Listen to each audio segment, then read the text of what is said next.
এবার মেকআপ কেনার জন্য যতটুকু আমার বাজেট নির্ধারণ ছিল আমি তার থেকে অনেক বেশি খরচ করেছি, বাট অ্যাকচুয়ালি যেটার জন্য বাজেট নির্ধারণ ছিল সেটা আমি কিনি নাই।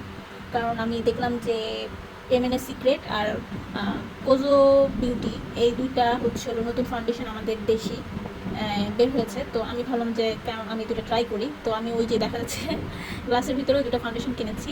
আর কোজো বিউটি থেকে আমি এই যে এই এটাকে কী বলে লুজ পাউডার কিনেছি আর এই ব্লাশটা কিনেছি। অ্যাকচুয়ালি আমি এমএনএস সিক্রেট থেকেও ব্লাশ নিতে চেয়েছিলাম, বাট আমার কাছে ওদের ব্লাশ হাইলাইটার দুটার কোনোটাই বেশি ভালো লাগে নাই।